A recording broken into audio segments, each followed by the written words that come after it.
Well, opinions, of course, have been flying about Sony's decision to halt the release of the film. So recently, I did sit down with Paul Levinson. He's an author and professor of communication and media studies at Fordham to talk about what it all means.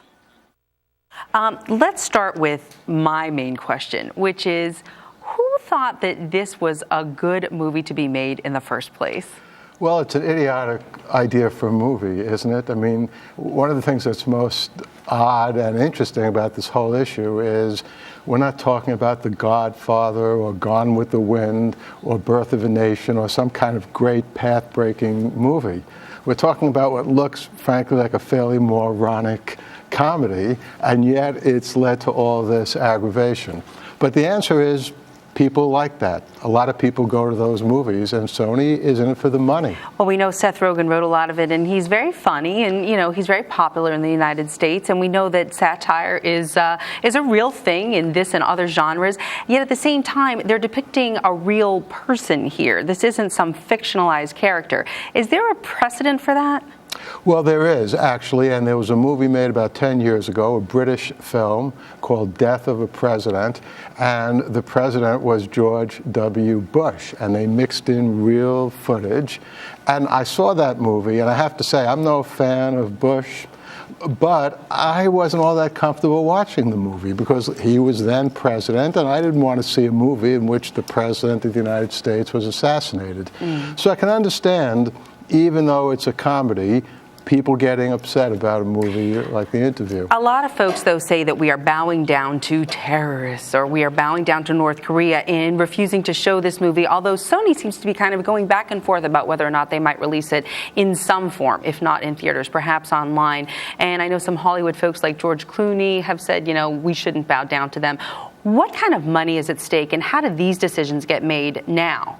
Well, there are several different aspects to this. First of all, I think the leaks of the emails that embarrassed the Sony executives, I say too bad for Sony's executives. Next time, don't be racist, and if you are, don't be so foolish as to put those thoughts in an email. But that's different than the terrorist threats, and I can understand Sony being concerned. They don't want it on them if, God forbid, anybody is killed through a terrorist attack.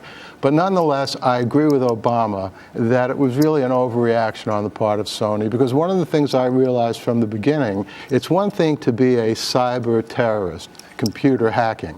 Let's face it, any kid can do it from his or her basement if they know what they're doing. It's quite another thing to field terrorist operatives who know how to blow things up.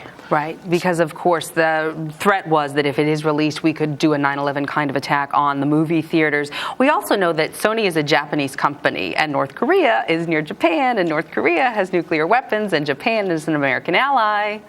Well, there's been a great historical antagonism between Japan and Korea. As a matter of fact, in World War II, the Japanese were brutal to the Koreans. And so there's a lot of hatred throughout Korea to this day against Japan.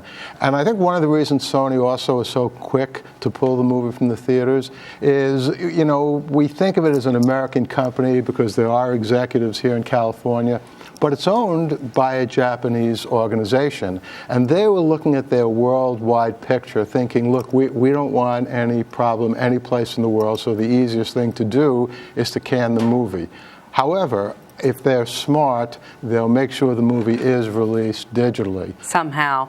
We did say that they did pull it because of security reasons, but that you had said that you don't think that that's ever happened before.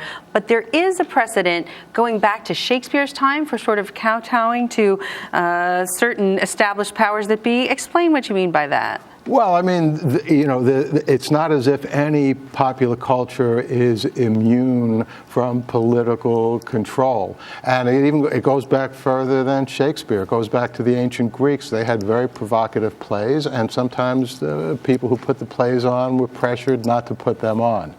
But there really is no precedent in the current age for doing what Sony did, getting some kind of threat like this and pulling the movie. And it sets a bad precedent. Well, First Amendment rights and censorship, certainly one thing within the country, but when you're talking about international superpowers with nuclear weapons, perhaps more to consider than normal. I guess so, but nuclear weapons were never part of this, so I don't think we have to worry too much about that either. All right. Paul Levinson, professor at Fordham University and author, thanks so much for joining us on Arise News Weekend. My pleasure.